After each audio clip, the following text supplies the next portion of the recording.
Luxu est un adolescent frêle avec une volonté de faire. Après avoir perdu ses parents, il s'inscrit dans un lycée prestigieux tout en travaillant pour gagner sa vie et en s'occupant de sa sœur adoptive, Xiaolu.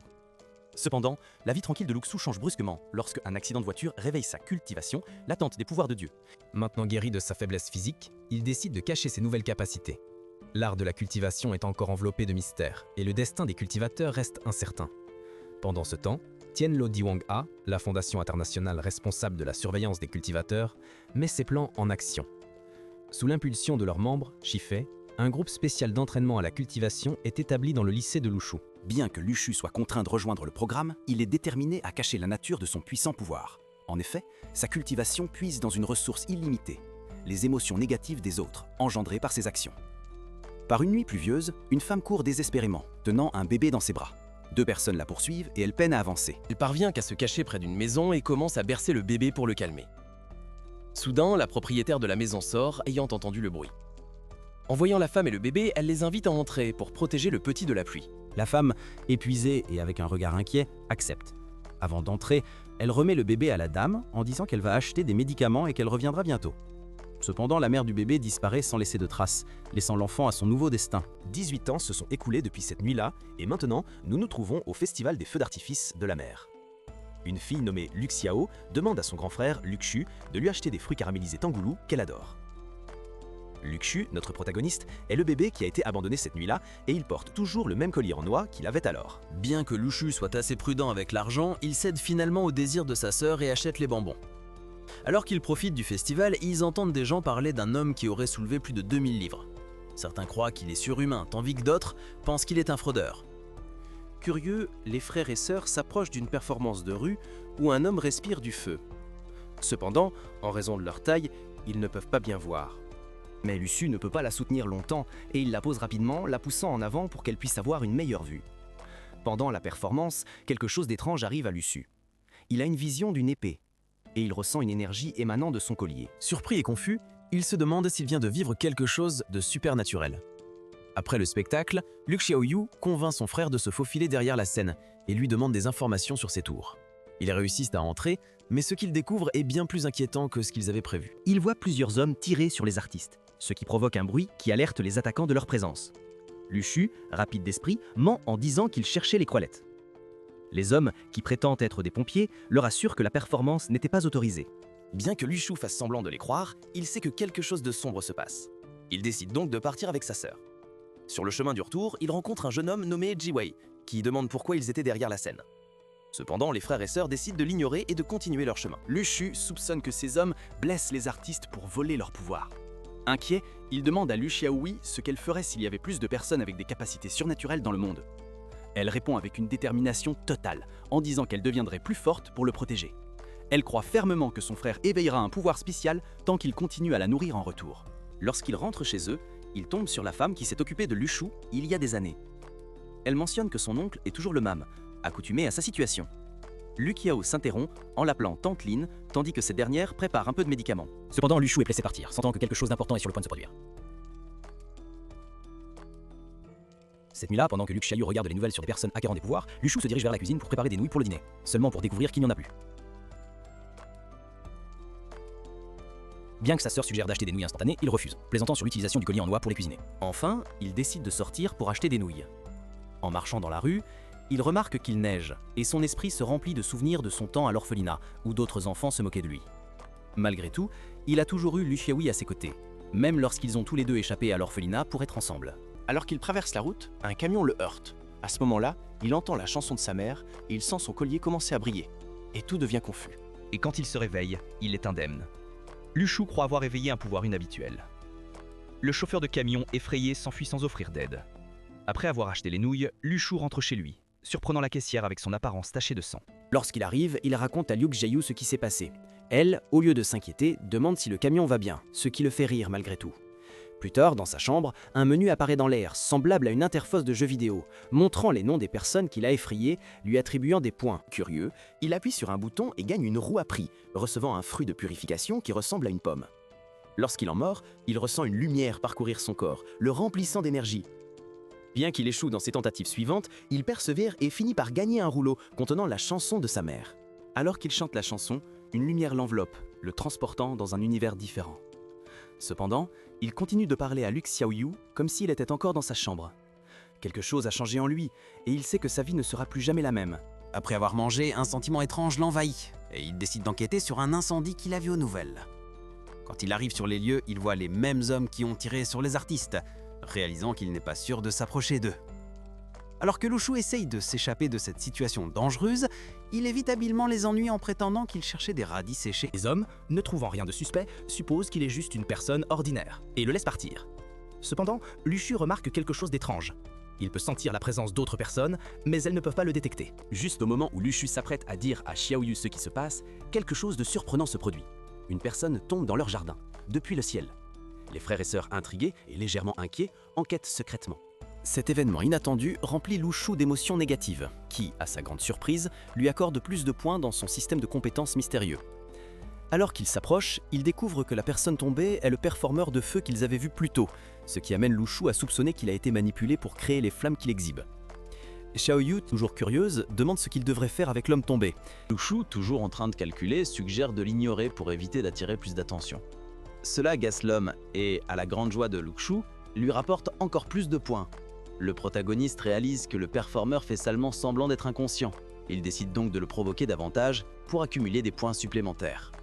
Lorsque l'homme se lève et tente d'utiliser son pouvoir de feu, il échoue misérablement. Même lorsqu'il essaie de brûler une simple chaussure, la flamme s'éteint immédiatement. Frustré et vaincu, l'homme demande à partir. Mais Lushu ne manque pas l'occasion de l'humilier un peu plus, se moquant de son manque de force et se demandant s'il éveillera un jour un véritable super pouvoir. Xiaoyu, toujours sceptique, ne croit pas que son frère a éveillé un véritable pouvoir.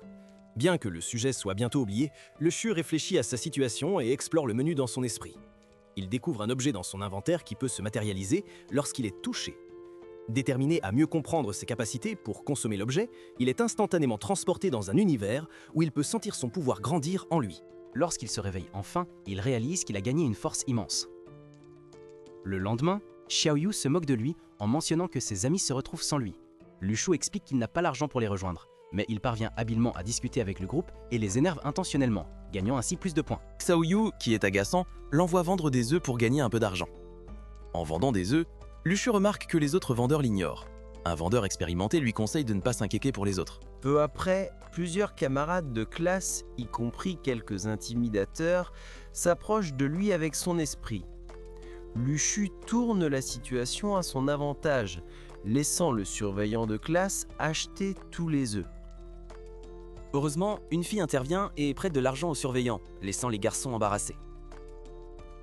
De retour en classe, l'un de ses camarades mentionne une vidéo montrant la personne responsable d'un incendie récent.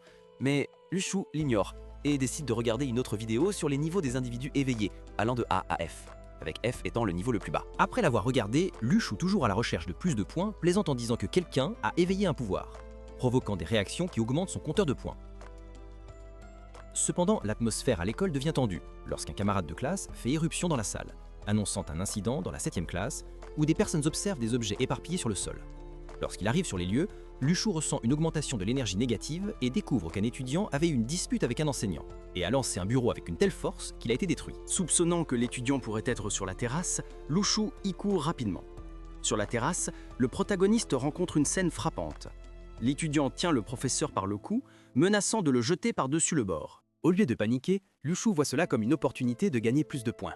Avec un calcul froid, il énumère toutes les conséquences que l'étudiant devra affronter s'il continue dans cette voie. Cette distraction donne aux autres suffisamment de temps pour capturer l'étudiant et sauver le professeur. Plus tard, lorsqu'il retourne en classe, il découvre que de nombreux étudiants portent des masques pour les examens. Mais déterminé à se démarquer, il finit par être le premier à terminer le test. En rentrant chez lui, Lushu voit Jiwei parler à Tante Mei, lui avertissant de ne pas ouvrir la porte aux étrangers. Jiwei mentionne une tâche qu'il pourrait perdre, mais Lushu, toujours calculateur, décide d'ignorer la situation. Lorsqu'il entre dans la maison, il est confronté à un problème plus urgent. Xiaoyu est malade avec de la fièvre. Inquiet, Lushu se souvient du fruit qu'il a gagné à la roue dans son menu. Après plusieurs tentatives, il finit par en gagner un et le donne à Xiaoyu, qui se rétablit instantanément. Bien qu'elle pense d'abord que Lushu se moque d'elle, il lui donne plus de fruits, ce qui la rassure. Le lendemain, les camarades de classe de Lushu discutent de la façon dont le fauteur de troubles de la veille a reçu seulement une punition minimale. Indignés, ils décident de boycotter leurs examens finaux, plaidant pour un jugement plus équitable. Cependant, juste au moment où les cours sont sur le point de commencer, un groupe d'hommes encapuchonnés fait irruption dans l'école, évaluant les élèves dotés de capacités spéciales. À la surprise de tous, il crie le nom de Luchu, laissant ses camarades de classe perplexes. Pendant ce temps, à Yor, un homme puissant est confronté à une figure encapuchonnée qui frappe le dernier descendant d'Ila.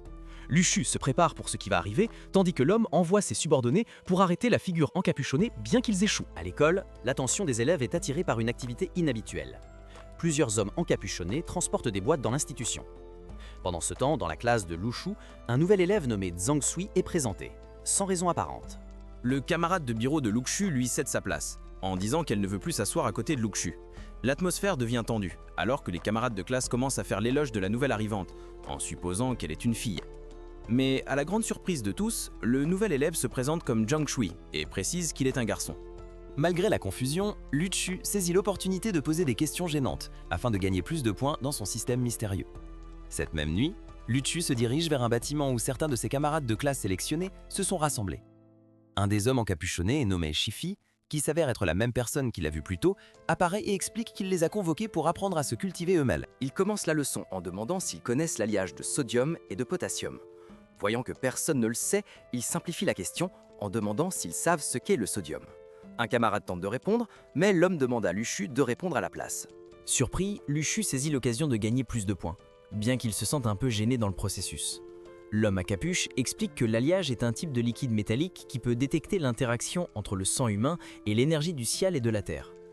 Connu comme une qualité d'étudiant, ce processus révèle les capacités spéciales de l'individu, prenant une couleur spécifique selon le pouvoir de chaque personne.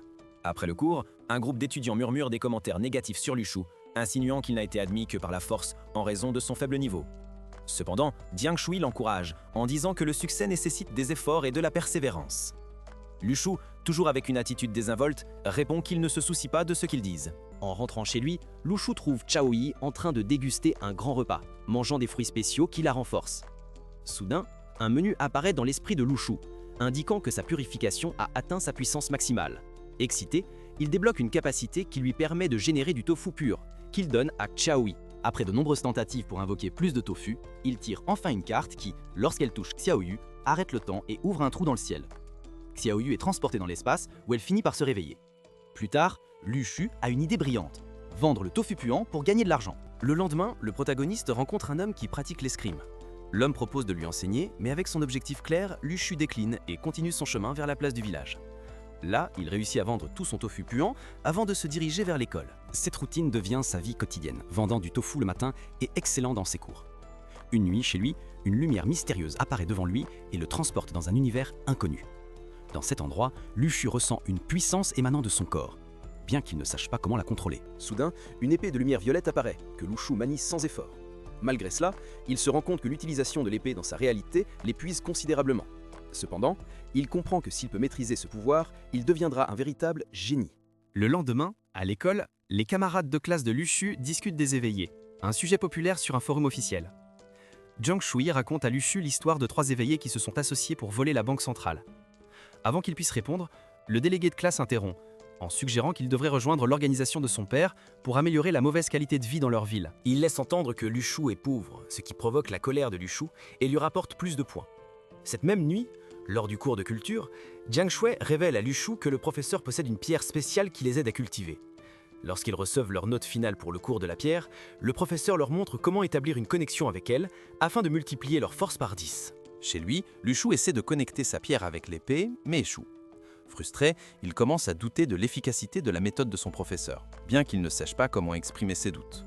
Le lendemain, Luchu voit à nouveau l'homme s'exercer avec son épée. Lorsque l'homme s'approche de lui, Luchu s'éloigne rapidement, évitant l'offre d'être enseigné à l'école. Luchu demande à Jiang Shui comment il a réussi à cultiver sa pierre. Jiang Shui explique que cela lui a pris 2 heures de concentration intense, et il suggère à Luchu de se concentrer sur sa puissance physique. Surpris par la sagesse de Jiang Shui, Luchu s'en va, se sentant légèrement gêné. Plus tard en classe, le chef de classe montre sa force supérieure, la justifiant comme son pouvoir naturel. Il défie Lucio à une compétition de force, et à la grande surprise de tous, Lucio gagne facilement, laissant le chef humilié. Pendant le déjeuner, Lucio mange du tofu puant lorsque Jiang Shui s'approche de lui, mentionnant qu'il a entendu des rumeurs sur Lucio étant l'un des éveillés. Cependant, Luchu balaye cela d'un revers de main en disant que sa nouvelle force est due à ses exercices matinaux. Inquiet, Zhang Shui suggère d'informer le professeur, pensant que cela pouvait aider à cultiver la pierre. Cependant, Lu Shu soupçonne que le professeur fait partie de son département secret, et que cela pourrait être un piège pour capturer les éveillés. Cette nuit-là, des figures encapuchonnées s'approchent du quartier de Lushu. L'une d'elles se présente à la porte de l'homme qui manie l'épée, en se présentant comme Nighting, tandis que l'homme se présente comme Li.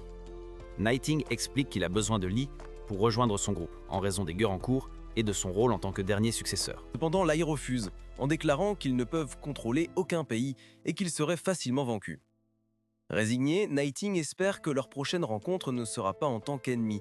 Alors qu'il s'en va, il remarque Lu Shu le regardant depuis la fenêtre. Xiaoyu, préoccupé, demande à Lu Shu s'il sait qui est cet homme, mais Lu Shu ne répond qu'il est un puissant niveau B. Le lendemain, Lu Shu regarde Li s'entraîner avec son épée, et enfin il exprime son désir d'apprendre. Surpris, Li Lei lui assure qu'il l'aidera s'il rencontre des difficultés. Déterminé à devenir plus fort, Lu Shu appelle sa sœur et les deux se préparent à s'entraîner ensemble chez Li les après-midi. Chaque jour qui passe, Lu Shu sent qu'il se rapproche de la découverte de son vrai potentiel. Mais il sait aussi que les dangers auxquels il fait face deviennent de plus en plus grands. À l'école, Zhang Shika mente sur 3 individus éveillés qui ont uni leurs forces pour commettre une série de crimes. Lu Shu, le protagoniste, reçoit des notifications qu'il a gagné des points en raison de la colère qu'il a provoquée chez les autres. Après le cours, en rentrant chez lui, il entend une conversation qui le laisse pensif. Sa camarade de classe, Cao Qingji, a réussi à se connecter avec sa pierre et a développé une cultivation si puissante qu'elle est devenue la première à l'atteindre. En chemin, Lu Shu rencontre Xiaoyu, en train de discuter d'un problème de maths avec Messieurs Li. Affichant son attitude de grand frère, Lu Shu suggère que, dans le futur, Li pourrait l'aider avec ses devoirs. Monsieur Lei, un homme de peu de mots mais de grande sagesse, hoche la tête, puis dit à Lu Shu que c'est le moment de commencer son entraînement. Au départ, Monsieur Li suggère d'utiliser des matériaux de récupération pour commencer. Mais Lu Shu, avec une détermination croissante, insiste pour maîtriser la connexion entre sa pierre et sa cultivation. Voyant la ferveur chez Lu Shu, Monsieur Li mentionne Sheikh Shukjin, un cultivateur légendaire qui a maîtrisé cette capacité en apprenant à contrôler une épée. Inspiré par cette histoire, Lu Shu saisit un poids de 300 kg et à sa grande surprise, le trouve incroyablement léger. Cela révèle qu'il s'est éveillé et que sa force a considérablement augmenté en conséquence. Avec l'intention de lui enseigner quelque chose de plus avancé, Monsieur Lei sort une lame qui s'enflamme de flamme bleue et dit à Lu Shu qu'il va apprendre à utiliser la lame brûlante. D'un seul mouvement, Monsieur Li tranche à travers un mur démontrant le pouvoir de l'épée et explique à Lu Shu qu'il a encore beaucoup à apprendre. À partir de ce moment-là, un régime d'entraînement intense commence, où Lu Shu, à chaque mouvement, se sent de plus en plus connecté à sa force intérieure. Cette nuit-là, alors que Lu Shu se remet de l'entraînement épuisant, Monsieur Lai partage avec lui une leçon plus profonde. Il explique que la personne la plus puissante n'est pas nécessairement la plus forte physiquement, mais celle qui est prête à assumer de grandes responsabilités. Il demande à Lu Shu s'il est prêt à accepter de tels fardeaux, mais Lu Shu, conscient des responsabilités qu'il porte déjà, décline. Bien qu'il exprime sa gratitude pour la leçon, il comprend. Li lui assure qu'il continuera à lui enseigner, mais sous une condition très personnelle, qu'il garde secrète. Le lendemain, la tante discute avec Monsieur Li, qui semble lui enseigner les mathématiques avec patience. Lors de leur conversation, un homme mystérieux nommé Shi Su Jin apparaît devant Lu Shu, attirant son attention. Plus tard, alors qu'il suit sa routine, Lu Shu remarque quelqu'un s'approchant de Monsieur Li et Xiaoyu, ce qui le pousse à sortir en courant de l'école pour les retrouver. Il trouve Monsieur Lei en train de parler avec Shi Jin, qui suggère que le professeur rejoigne son groupe. Cependant, fidèle à sa nature, Monsieur Li refuse, ce qui pousse Shi Jin à partir, laissant une atmosphère tendue derrière lui. Après le départ de Shi Jin, Monsieur Lai remet à Lu Shu quelques flacons contenant une substance appelée Max, conçue pour aider à déterminer les qualités des cultivateurs. De retour chez lui, Lu Shu analyse son niveau, remarquant que sa qualité change en noir, ce qui, au départ, le conduit à penser qu'il a atteint le niveau le plus élevé. Cependant, la qualité change à nouveau, ressemblant à une carte des étoiles, le laissant perplexe et lui faisant se demander s'il était à un niveau supérieur à celui qu'il croyait initialement. Plus tard, alors qu'il quitte la maison, Lu Shu croise le chemin de Monsieur Zhang Jing. Li, une fois de plus, qui, avec un héritier énigmatique, l'informe qu'il a atteint un niveau avancé. Avec un regard curieux, Monsieur Li s'éloigne, laissant Lu Shu plonger dans ses pensées. Cette nuit-là, dans sa chambre, Lu Shu entre dans un état d'hypnose. Il progresse vers le niveau suivant de l'étoile et acquiert le pouvoir de régénération, un accomplissement qui le remplit d'émerveillement. Pendant ce temps, au milieu de la nuit, Xiaoyu rêve qu'elle est projetée dans un trou noir. Réveillé par son agitation, Lu Shu entre dans sa chambre, inquiet de son comportement étrange. Xiaoyu, sortant de la transe, explique qu'elle a réussi le premier niveau de l'étoile. Curieuse d'en savoir plus, elle demande à Lu Shu quelle est sa spécialisation. Xiaoyu révèle qu'elle peut invoquer et contrôler des animaux.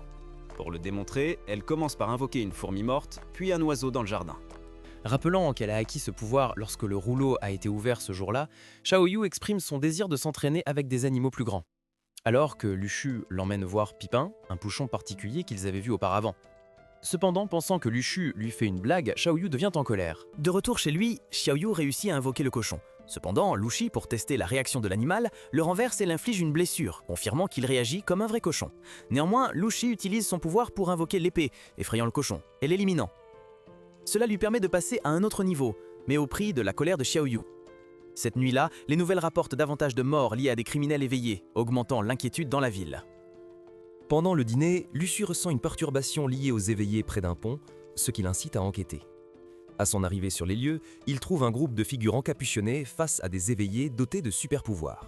La situation semble devenir incontrôlable, jusqu'à ce que, soudainement, la police arrive juste à temps pour sauver les éveillés, qui étaient sur le point d'être vaincus par les figures encapuchonnées. Voyant le chaos et l'intervention des autorités, Luxu réalise que le danger est plus grand qu'il ne l'avait imaginé. Luxu ordonne à Xiaoyu de rentrer chez elle, au milieu du chaos. Bien qu'elle veuille rester, Shi Yuyi cède à l'insistance de son frère, comprenant le danger. En partant, Luxu déduit que les figures encapuchonnées appartiennent au réseau céleste, dont le but est de piller une résidence remplie d'individus éveillés. Un policier tente d'intervenir, mais il est attaqué par les éveillés. Juste au moment où tout semble perdu, un jeune membre du réseau céleste apparaît et, avec une grande habileté, stoppe l'officier avec une épée. Finalement, la Wiccan croise le chemin de Luxu, qui active son champ de pouvoir, et avec précision, il submerge l'ennemi. Luxu s'échappe rapidement, sachant qu'il ne devra pas rester plus longtemps. De retour chez lui, Luxu désactive son champ de pouvoir, mais un sentiment de malaise l'envahit. Il décide d'enquêter davantage, et il sort avec Xiaoyu. En chemin, il rencontre Monsieur Li, qu'ils invitent à manger. Il apprécie la vue panoramique de la ville.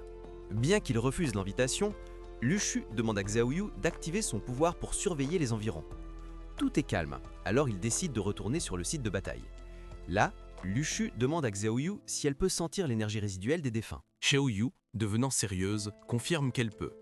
Luxurieux lui demande d'absorber l'énergie des puissants éveillés pour l'étudier. Mais Xiaoyu découvre qu'elle n'a pas assez d'énergie et elle devient frustrée. Elle demande à son frère de l'emmener manger, en lui rappelant sa promesse à Monsieur Li.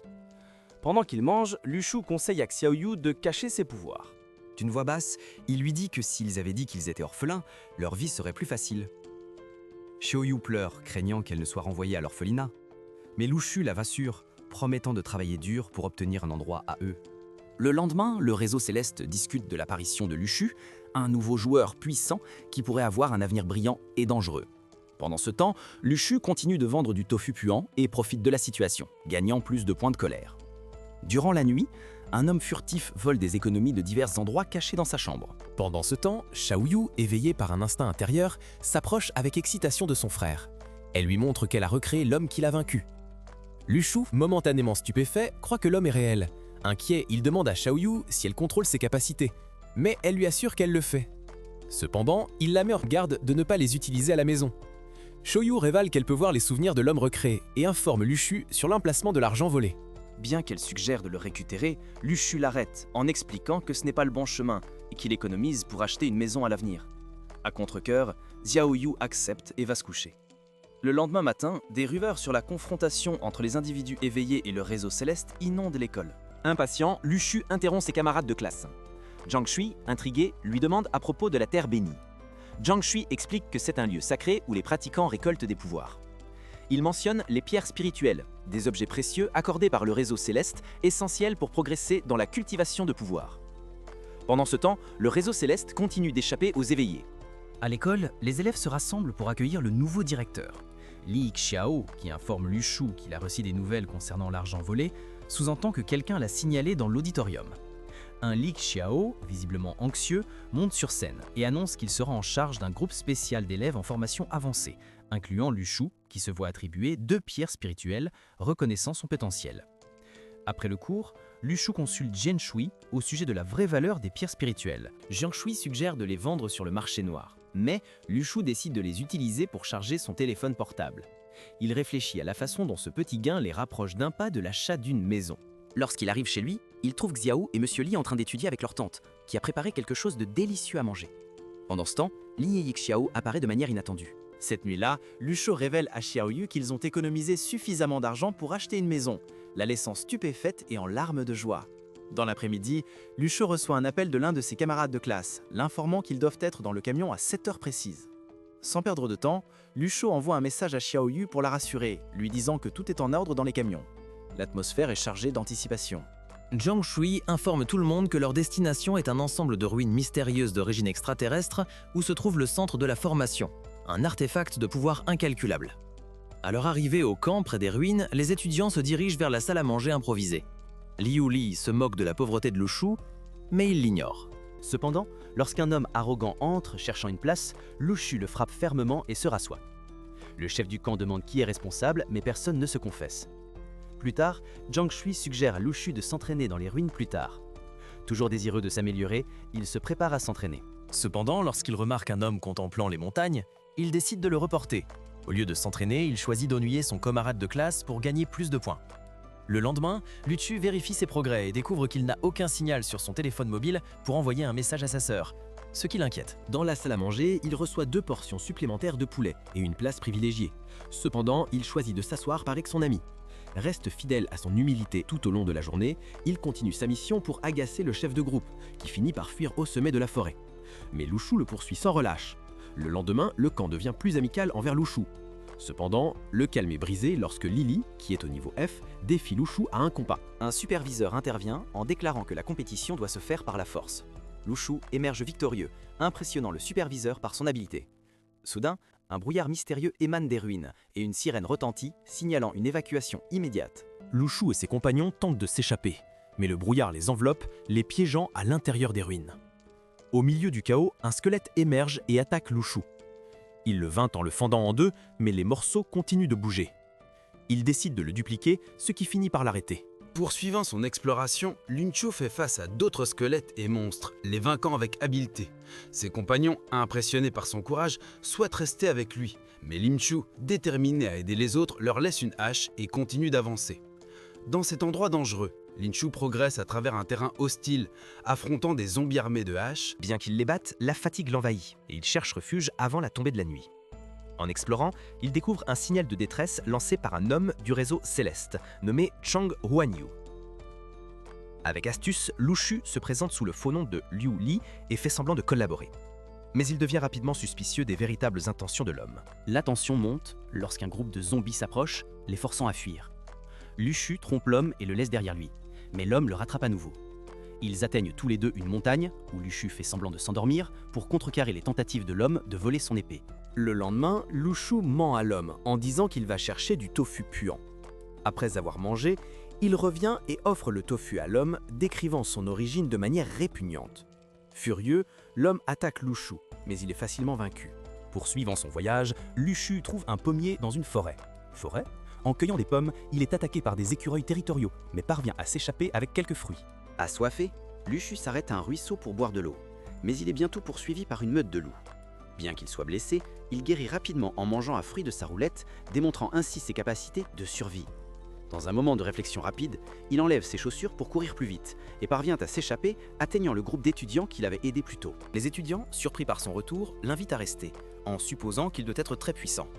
Cependant, fidèle à sa nature solitaire, Luchou décide de se reposer seul pour la nuit, puis de continuer son chemin. Alors qu'il mange les pommes qu'il a ramassées, les étudiants l'observent avec envie, créant une tension au sein du groupe. L'erreur négligente fait tomber une hache à l'un d'eux. Luchou la ramasse sans un mot et continue son chemin, laissant les étudiants et la tension croissante derrière lui. Luchou marchant calmement, rencontre un zombie à cheval qui l'attaque avec une lance, la maniant avec une compétence impressionnante. Reconnaissant la valeur de la lance, Luchou décide que ce serait un excellent ajout à sa collection. Cependant, avant qu'il puisse agir, un groupe de monstres de montagne l'entoure, tous armés. Sans hésitation, Luchou renverse le cavalier, saisit la lance et s'enfuit à toute vitesse. Les monstres essaient de l'arrêter avec des flèches, mais ils manquent leur cible. D'un camp voisin, un groupe de personnes observe la scène. Voyant le cavalier sans sa lance, ils le prennent pour le chef des zombies et tentent de l'abattre avec un tir de sniper. Bien qu'ils parviennent à le faire tomber, les autres monstres continuent comme si de rien n'était. Confus, les observateurs tirent des flèches, dispersant les monstres. Au milieu de la confusion, ils se demandent pourquoi ce zombie n'avait pas de lance. La réponse arrive lorsque Luchou réapparaît, en renversant un autre cavalier et en volant sa lance. Les spectateurs étonnés chuchotent à propos de son habileté, croyant qu'il doit être au moins de niveau D pour survivre à ces rencontres. Alors que Luchou poursuit son chemin, son esprit dérive vers des souvenirs de son enfance. enfance dans l'orphelinat, où il avait l'habitude de se cacher dans les arbres pendant les jeux. Sans perdre confiance, Luchu les confronte et les défait tous, démontrant sa prouesse en tant que guerrier. Ailleurs, Tiaoyu, chez elle, trouve des chips mais décide de les garder pour son frère, montrant ainsi son affection. De retour dans les ruines, un groupe d'enseignants et d'étudiants suit Luchu. En trouvant les restes des cavaliers, ils reconnaissent sa force et le voient comme un allié potentiel dans leur mission contre les zombies. Juste à ce moment-là, ils reçoivent des nouvelles d'un autre groupe de cavaliers poursuivant quelqu'un et prévoient de les confronter. Pendant ce temps, Liu Shu atteint le sommet d'une colline pour méditer et affiner son pouvoir. Il mange une fleur spéciale qui le régénère et augmente sa force. Le groupe de professeurs espionne les cavaliers, prêts à exécuter son plan. Mais avant qu'il ne puisse agir, des lances tombent du ciel, éliminant plusieurs zombies. C'est Liu Shu faisant une entrée dramatique, attaquant les monstres restants.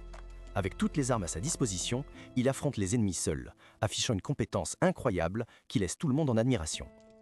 Alors que les étudiants et les enseignants s'approchent, Liu Shu les avertit calmement que les armes lui appartiennent et qu'il n'est pas disposé à les partager. Liu Shu, toujours rusé, commence à ramasser les lances des cavaliers tombés.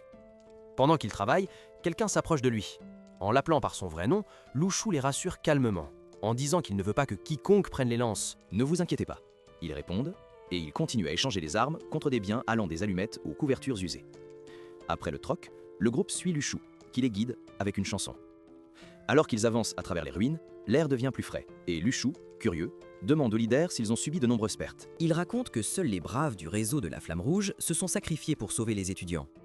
Des heures plus tard, il décide de monter un camp. Liu Shu distribue des tranches de pommes, mais il en laisse délibérément certaines sans rien pour observer leur réaction. Un homme désespéré offre sa montre en échange de pommes pour les autres groupes affamés. Juste à ce moment-là, une rafale de vent éteint les feux de camp et des esprits démoniaques émergent. L'épée intérieure de Liu Shu réagit et en ressentant leur présence terrifiante, les fantômes décident de fuir. Le lendemain, ils atteignent le centre des ruines et rencontrent d'autres survivants qui parlent d'un mystérieux combattant de Flood nommé Xeo Qingshi. Liu Shu reprend son activité de commerce de lance, mais il est interrompu par le réseau céleste qui l'appelle à une réunion. Zhang Yutang, un niveau C, apparaît devant Liu Shu et Xeo Qingshi, les félicitant pour leurs compétences et le mettant en avant par rapport au reste du groupe.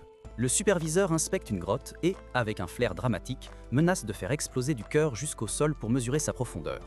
Pendant qu'ils attendent, Liu Shu vérifie son menu de pouvoir et découvre qu'il y a des espions parmi eux, mais il ne semble pas inquiet. Soudain, une explosion secoue la zone et tout le monde voit un immense arbre tomber, duquel le directeur, présumé mort, émerge. Saisissant l'instant, le groupe récolte des fruits de l'arbre et les distribue. Jian Shu court vers Liu Shu et après avoir échangé des histoires, Liu Shu lui offre une de ses lances. Observant cela, un membre à proximité demande une lance promettant de payer plus tard. Cependant, Liu Shu, avec son intuition aiguë, réalise que cette personne pressante est l'un des espions. Plus tard, le directeur annonce que le lendemain, ils descendront dans les profondeurs de la ruine pour faire face à de grands défis. Alors que la nuit tombe, tout le monde se prépare à dormir, sauf Liu Shu, qui continue à vérifier son menu de pouvoir. Les espions voient une opportunité de s'échapper, mais Liu Shu arrête l'un d'eux, la même personne qui avait demandé une lance. Profitant de la situation, Liu Shu exige 70% de tout ce qu'il trouve dans la grotte. L'espion, désespéré mais pas entièrement, refuse et commence à attaquer. La bataille commence lorsque l'espion frappe, mais Liu Shu esquive sans effort et pousse un cri qui réveille tout le camp. Le directeur, toujours vigilant, réagit immédiatement en jetant l'espion dans le puits sans hésitation. Il s'avère que c'était un plan magistral pour démasquer des espions infiltrés. Avec l'ennemi exposé, le directeur décide qu'il n'y a pas de temps à perdre. Cette nuit même, ils doivent descendre dans le puits pour reprendre le centre d'entraînement.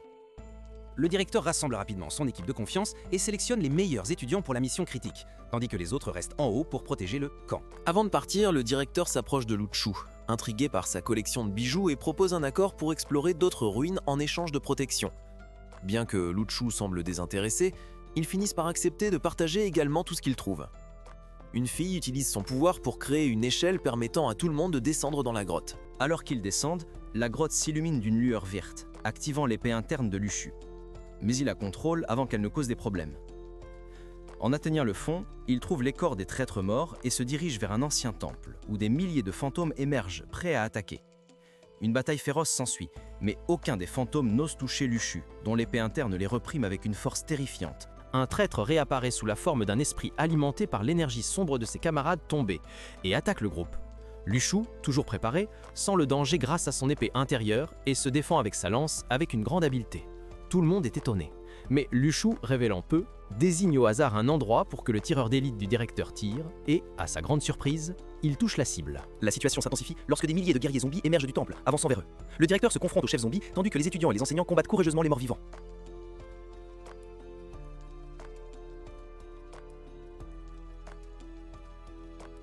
Luchu abat plusieurs ennemis, mais dans un moment de distraction, une flèche est dirigée vers lui. Son compagnon, Cao Qingji, le sauve à la dernière seconde. La bataille fait rage, mais personne n'ose s'approcher de Luchu, lui permettant d'explorer plus profondément le temple à la recherche de quelque chose de précieux. À l'intérieur du temple, Luchu ressent une connexion spéciale avec sa sœur, Xiaoyu. Réaliser sa colère à ce moment de distraction, le fantôme de l'espion réapparaît et l'attaque par derrière. Mais l'épée anterne de Luchu agit d'elle-même, le défendant et expulsant l'esprit du temple, lui rapportant ainsi plus de points dans le processus. Luchu décide d'explorer le temple et ouvre une porte qui révèle des soldats en argile. Tenté par les lances qu'ils tiennent, il en prend une, ce qui fait que les soldats prennent vie. Cependant, Liu Shu, calmement, sort son épée interne et les soldats terrifiés retournent à leur position d'origine. Saisissant l'opportunité, il collecte plus de lances, gagnant des pièces courtes. Pendant ce temps, son groupe continue de combattre des zombies. Cao Qingji joue un rôle clé dans le combat, tandis que le directeur affronte le chef des zombies. Bien qu'il parvienne à saisir la lance de pouvoir, il découvre que ce n'est pas le centre d'entraînement. En même temps, Luchu trouve le sceau de la ruine sur l'autel, attirant le chef des fantômes. Lorsqu'il l'affronte, le centre d'entraînement entre dans son corps, faisant disparaître le temple et tout le reste. Luchu se retrouve seul dans un vide jusqu'à ce qu'il soit transporté de nouveau au camp, où tout semble être revenu à la normale. Jiang Shui cherche désespérément son ami et ne trouve aucune trace de lui. Jusqu'à plus tard, lorsque Luchu revient sain et sauf, avec un sourire. Il remet ses armes et se prépare à rentrer chez lui. Sur le chemin, il retrouve sa sœur, Xiaoyu, qui, en le voyant, est ravie. Il décide d'aller manger quelque chose. De retour à la maison, Luchu montre à Xiaoyu deux orbes qu'il a gardés, un sombre et un lumineux. Il explique le fonctionnement de leur ferme. Mais une expérience tourne mal, ce qui change l'humeur de Xiaoyu. Cependant, elle se remonte le moral lorsqu'elle reçoit les fruits que Liu Shu a ramassés. Bientôt, un écureuil apparaît, réclamant les fruits, et Xiaoyu, enchanté, décide de l'adopter. Plus tard, Luchu examine le sceau de la ruine dans sa chambre. Il est transporté spirituellement à un endroit où il découvre qu'il peut contrôler le pouvoir de la ville et rouvrir les ruines à tout moment.